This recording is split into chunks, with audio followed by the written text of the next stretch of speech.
Bully Magnets presenta. En la búsqueda por los elementos comunes entre todas las naciones latinoamericanas, no cabe duda que una de las mayores constantes es la religión católica. De la punta de la Patagonia hasta la frontera de Ciudad Juárez, el catolicismo ha florecido durante siglos en América. Claro que tiene sus peculiaridades en cada región, pero su influencia en la sociedad es indudable. Ora pro nobis, ora pro nobis. La llegada de la religión católica a América fue inmediata y estuvo presente desde el primer viaje de Cristóbal Colón, y su expansión, a golpe de espada, siguió las campañas de conquista desde Hernán Cortés. No por nada, muchos historiadores han señalado que la incursión española en territorio americano no fue solo una conquista militar, sino también una conquista espiritual. Aunque preferimos un nombre menos agresivo. Ya sabes, cosas de marketing. Y la llamaron evangelización. ¡Súper! Antes que nada, hay que tomar en cuenta que la evangelización no fue un proceso secundario e inevitable de la conquista, sino un proyecto deliberado. Porque desde sus inicios, el Imperio Español se declaró bastión y escudo del catolicismo en el mundo. No nos decían los católicos nada más porque sí. Para los reyes católicos, la alianza con el Papa no solo les garantizó un gran apoyo político en Europa, sino que determinó la visión expansionista española. Para ellos, llevar el catolicismo a todas las esquinas del planeta, ya fuera derrotando a los herejes musulmanes, convirtiendo o persiguiendo a judíos y otras creencias con la Inquisición, o evangelizando en las nuevas tierras, era no solo una estrategia política, sino una convicción arraigada, prácticamente una misión. Si quieren saber más sobre este aspecto, pueden volver a ver el primer episodio de este curso. ¡El repaso es importante! ¡Lo pueden ver en los otros videos! Y con ese espíritu, los conquistadores contemplaron esa misión entre sus prioridades. Como conquistadores tenemos 3 motivos principales para hacer este peligroso viaje. Primero, hacer muchísima riqueza, porque estos nativos tienen oro por montones. Segundo, lograr ascenso social, porque en España nos trataban muy mal y eso no está nada guay. Aquí podemos ser nobles y toda la cosa. Y tercero, evangelizar a todos estos indios porque les hace falta Cristo. ¡Wow! Me debes un sorbete, tío. Por supuesto, los conquistadores, por más fervientes que fueran, no eran los más adecuados para inculcar el catolicismo en los nuevos territorios. Más bien lo suyo era eso de someter por la fuerza, derrocar emperadores y establecer autocracias. Preferimos llamarlo civilizar. Ya sabes, marketing. Y es aquí donde aparecen los protagonistas de nuestra historia, los religiosos y evangelizadores de las órdenes mendicantes. Los mendicantes surgieron en el siglo XIII. Se trataba de nuevas órdenes de monjes católicos que buscaban revolucionar la iglesia a través de prácticas estrictas que los acercaran más directamente a las enseñanzas de Cristo. Se llamaban mendicantes porque se caracterizaban por vivir en la mendicidad, es decir, que rechazaban todo tipo de riqueza y aceptaban vivir en pobreza y humildad. Pero eso no duró mucho. En el siglo XIV las órdenes se reformaron y dejaron la mendicidad para mejor dedicarse a la evangelización. Como que es mejor arriesgarse con los infieles que esto de pasar hambre. ¡Y frío! Y frío. Y el encuentro con América representó una gran oportunidad para estas órdenes y la misión evangelizadora, pues de pronto en el mapa habían aparecido millones de personas que necesitaban, según los españoles, ser cristianizadas. A nosotros nunca nos preguntaron. Aunque ya en los primeros viajes a América había existido la presencia de religiosos, no fue hasta después de la conquista de Tenochtitlán y el establecimiento de Nueva España que llegó la primera gran comitiva de evangelizadores. 12 monjes franciscanos llegaron a tierras americanas en 1524 y fueron recibidos y protegidos por el mismo Hernán Cortés. Bienvenidos, majos, a la Nueva España, la tierra de las posibilidades. Gracias. Henos aquí, los 12 franciscanos que vamos a ganar almas en América. Somos 12, como los apóstoles. Pues muy bonito su simbolismo y todo, pero tengo una misión especial para ustedes. Y es que para los conquistadores el interés por la evangelización iba más allá de un llamado divino. La conquista militar había concluido, pero la realidad enfrentaba a los españoles con un territorio inmenso y poblado por distintas civilizaciones indígenas, tanto aliadas como enemigas. El sistema virreinal fue la respuesta al reto político y administrativo, pero en el aspecto social y cultural todavía quedaban muchas cosas más de las que encargarse. La diversidad cultural era un obstáculo para dominar por completo esos territorios, así que un mecanismo homologador como la religión católica, que fuera capaz de poner a todos los indígenas en sintonía con los recién llegados, era imperativo. Por ello, Cortés puso inmediatamente a los franciscanos a cargo de la educación de los hijos de la nobleza indígena. Debían enseñarles los principios católicos y su nuevo lugar en el mundo, para que así, con la autoridad de su linaje, pudieran compartirlo e inculcarlo con el resto de la población indígena. El plan es perfecto. Si los hijos de los nobles son cristianos, entonces nos ayudarán a convencer a sus súbditos de que los españoles somos lo más guay. Y así será mucho más fácil establecer nuestro gobierno. Pero que quede claro que eso despierta un montón de problemas y conflictos morales. Sí, ya sé. Luego nos encargaremos de eso. ¿Qué podría salir mal? La respuesta, prácticamente todo. Y es que el encuentro de los europeos con los americanos desató un poderoso conflicto que iba más allá de lo político y lo militar y que afectaba moral y espiritualmente a una concepción completa del mundo. Imagínense que durante siglos los europeos creyeron conocer el mundo en su totalidad y todos sus valores, creencias y justificaciones dependían de esa certeza. Pero un día encuentran un continente nuevo que además está habitado con gente que no sabe nada de Europa y en particular del catolicismo. Están fuera del circuito. En serio, imagínenlo, debió ser lo más incómodo del mundo. Y bueno, ¿te gusta algo? Para integrar a estos nuevos personajes a la lógica europea, lo primero que tuvieron que preguntarse los religiosos era por la naturaleza de los nativos, es decir, ¿quiénes eran? Evidentemente no conocían a Cristo, pero ¿tenían alma? ¿Eran capaces de venerar al nuevo Dios? ¿Eran humanos? Uy, qué difícil época para ser filósofo. Esto se planteó desde los primeros viajes de Colón, pero como no había mucho tiempo, llegaron pronto a una solución. Son hombres como nosotros, con almas y propensión a Dios. Entonces asumieron que el único deber de los españoles era educar a los indígenas en la fe cristiana y enderezar su camino. Por ello crearon el sistema de encomiendas, que es pieza clave para esta historia, como vimos en episodios anteriores. ¡Más repaso! Las encomiendas fue el sistema de organización socioeconómica que se utilizó en América. En ellas se elegía a un patrón español, encomendero, y se le ponía a cargo de una cierta cantidad de siervos que trabajaban las tierras a cambio de la protección de su amo. Por supuesto, estos siervos eran todos indígenas. En teoría, el encomendero tenía la responsabilidad de cuidar y garantizar seguridad y sustento a las personas a su mando. Y en América tenía además la encomienda de educar a los indígenas en el uso del español y en particular en su conversión al catolicismo. Les estamos haciendo un favor y los queremos como a nuestros hijos. Hasta les estamos dejando nuestro apellido.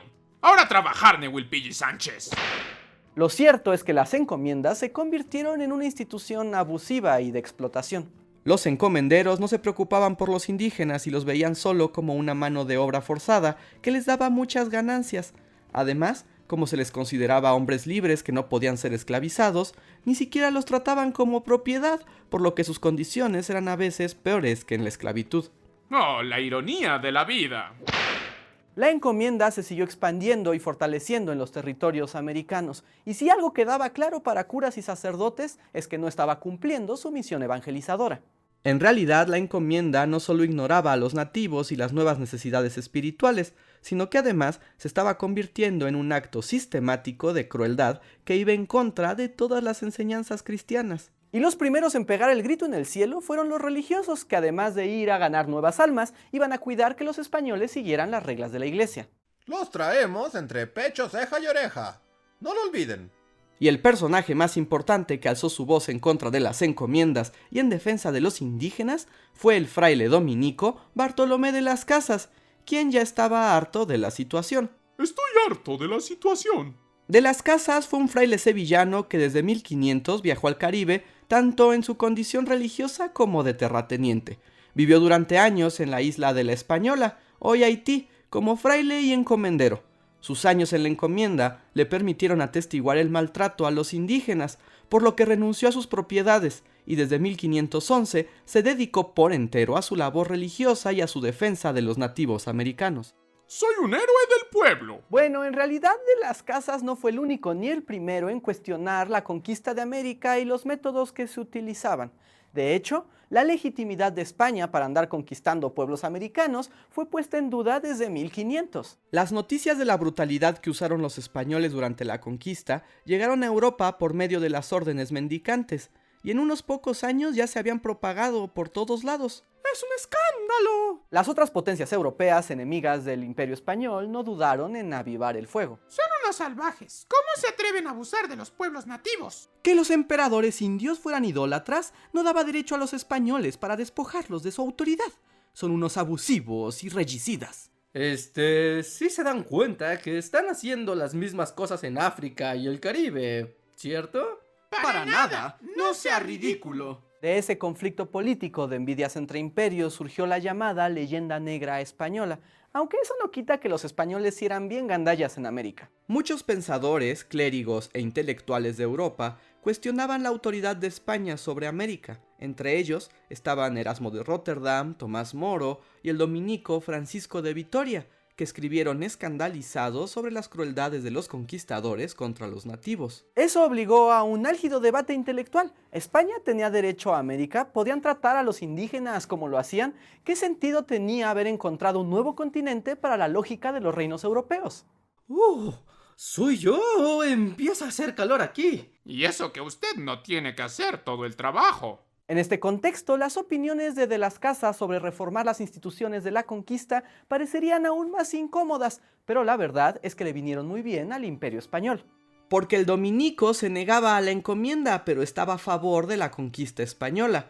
En sus escritos se encargó de justificar el papel del imperio en el nuevo continente. Se apoyaba en el Tratado de Tordesillas de 1493. ¡Más repaso!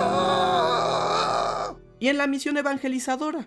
Para De las Casas, España debía ser el protector de América y estaba obligado a dar un mejor trato a los indígenas, sus nuevos súbditos, en particular, tratarlos humanamente y darles todo lo necesario para iniciarse en la fe verdadera. Me agrada ese sujeto. De las Casas incluso se reunió con Carlos V para presentarle su caso. Le insistió que para que la conquista triunfara debían comprometerse con los valores cristianos y la evangelización. Y para ello, los indígenas debían ser tratados como verdaderos súbditos de la corona, dignos de confianza y con todos los derechos. Y para lograrlo, lo primero que se necesita es deshacer el sistema de encomiendas. Me parece muy bien, Bartolomeo. Necesitamos nuevas leyes para que esto entre en vigor. Y las llamaremos leyes nuevas. Ya sabes, porque son leyes y también son nuevas. No, sí, muy creativo, Su Majestad. Ya sé, siempre me lo dicen. En 1542 se promulgaron las leyes nuevas de Indias, que incluían la disolución inmediata de las encomiendas, el reconocimiento de los indígenas como súbditos con plenos derechos y libertades, se ponía todo a cargo de los virreyes y se les instaba a seguir una moralidad cristiana. Todo muy bonito, pero eso no hizo nada felices a los encomenderos. No nos hace muy felices, hostia. La defensa de las encomiendas y los conquistadores no se hizo esperar. Grandes pensadores, como el historiador oficial del Imperio Español, Juan Ginés de Sepúlveda, se opusieron a las leyes nuevas y todo lo que significaban, en particular en materia de los indígenas. Los indios son bárbaros, amentales y siervos por naturaleza. No les debemos nada. Están para obedecernos como esclavos. Así algo de nuestra virtud les llegará, y eso vale más que todo el oro del mundo. Algo me dice que esas palabras van a ser muy mal vistas en el futuro. A Sepúlveda se unieron encomenderos y conquistadores que optaron por ignorar al rey y a las leyes nuevas, lo cual puso las cosas bastante delicadas en América. ¡Ay Dios! ¡Qué difícil! Sepúlveda dice una cosa y De las Casas otra. Y yo ya no sé. Mejor cancelamos las leyes hasta que se pongan de acuerdo. ¿Qué?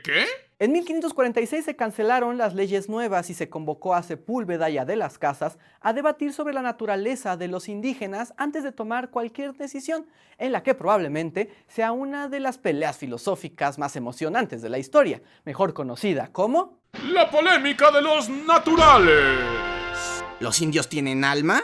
Esa es la gran pregunta. De las Casas preparó su defensa durante casi 4 años y en 1550 se enfrentó en un debate en la Junta de Valladolid contra Sepúlveda. Round 1. Fight. Los Los indios son homúnculos, humanos inferiores que solo están hechos para servir. No, los nativos son civilizaciones primitivas como lo fueron los griegos y los romanos, pero tienen todo el potencial de la humanidad como nosotros. Pues si son tan civilizados, ¿cómo se explica que sean tan bárbaros como para practicar sacrificios humanos y canibalismo? Porque el destino los alejó de Dios, pero en su alma persiste su tendencia al Todopoderoso. Por eso le ofrecen lo más valioso que es la vida. Su disposición es asombrosa. De nosotros depende orientarlos hacia lo moral. Bien bajado ese balón. Nosotros les llevamos la civilización. ¡Nos deben todo! Ellos ya tenían civilizaciones como la azteca y la inca. No tenemos derecho a imponer. Son pueblos bárbaros destinados a servir, como dice Aristóteles. Aristóteles también hablaba de una ley natural que nos hace iguales. No hay prueba de barbarie entre los americanos, según el canon clásico. ¡Pinta mi cerca! Uy, esto está mejor que la lucha libre. El debate se extendió todo un año. Según las crónicas, Sepúlveda era muy hábil con la palabra y de las Casas súper aburrido, pero al final fue su argumento a favor de los indígenas el que ganó en la conciencia del público. El ganador es Bartolomé, que nos ha convencido con su estudio de los naturales. Y porque ya nos queremos ir. Las leyes nuevas regresan, ya no más encomiendas. Los indios sí tienen alma y son humanos como nosotros. Y a partir de ahora se acabará la opresión hacia los indígenas, y los españoles nos volveremos solo una guía espiritual y ejemplo de virtud. Pero no fue así. De las Casas ganó en lo intelectual, pero la realidad de América era muy distinta. Podríamos decir que la visión de Sepúlveda estaba más arraigada en la población. Ya no había encomiendas, pero el nuevo sistema de repartimiento de labor que se puso en vigencia desde 1560 seguía dando todo el poder a los españoles y sometía a los indígenas americanos a un trato de plena esclavitud. Pero no se llama esclavitud, y con eso ganamos el asunto del marketing. La verdad es que el debate de las Casas es muy emocionante y debería tener su propia película, pero los resultados y sus alcances estaban muy lejos de la realidad práctica y cotidiana que enfrentaban los evangelizadores en América. Ese Bartolomé nos cae muy mal. Es un alzado. En América, las órdenes mendicantes, independientemente de la polémica de los naturales, se enfrentaban a los retos de evangelizar una población extraña, muchas veces hostil y completamente alejada de las ideas europeas. La verdad es que su religión nos vale. Pues eso va a cambiar aunque me cueste la vida. Literalmente. ¿Qué? ¿Nada? Las órdenes religiosas avanzaron por los territorios americanos, fundando iglesias y creando comunidades. Empezaron en Nueva España y poco a poco avanzaron lentamente hacia América del Sur. El principal problema era la barrera del lenguaje, por lo que los evangelizadores tuvieron que aprender las lenguas indígenas para comunicarse y transmitir la palabra de Cristo.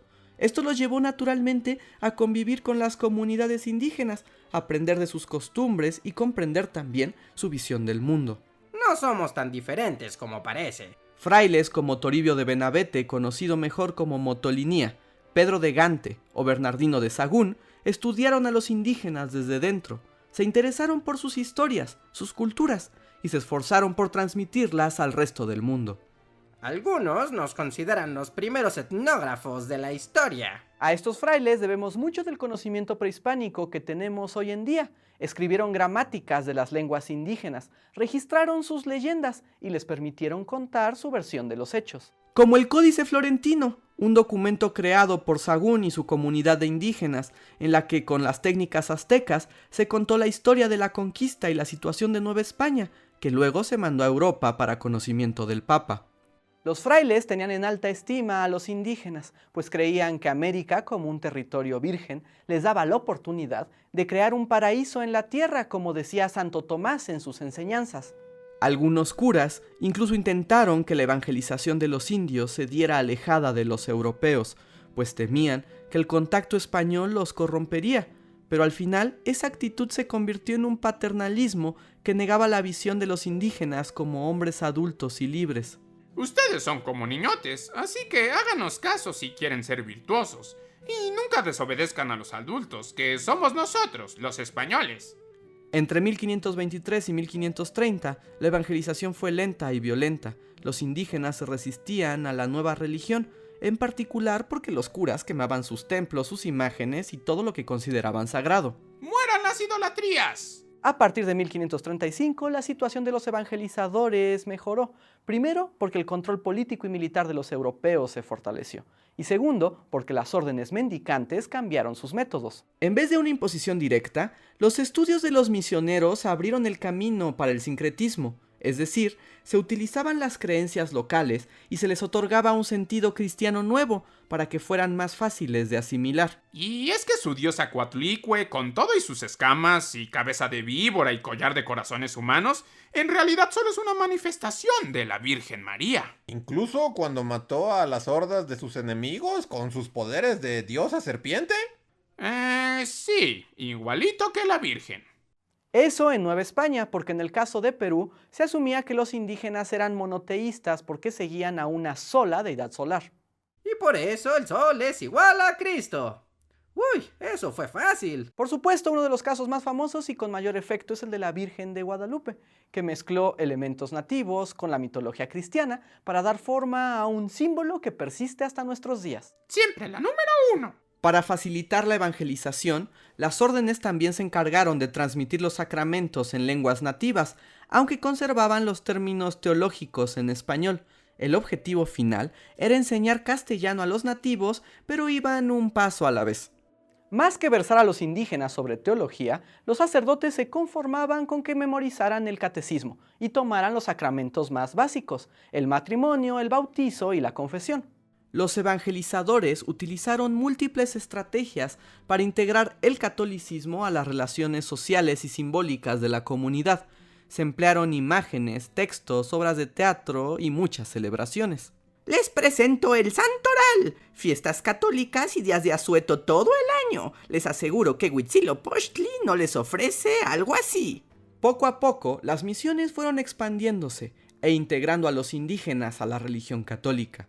La llegada de nuevas órdenes también aceleró el proceso, como los jesuitas, que llegaron a América alrededor de 1570 y se adentraron en lo profundo de América del Sur, en los territorios que hoy son Chile y Paraguay.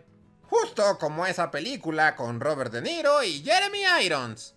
La misión. Por supuesto que hubo conflictos entre las distintas órdenes y se les cuestionó mucho la riqueza y el poder que acumularon en América.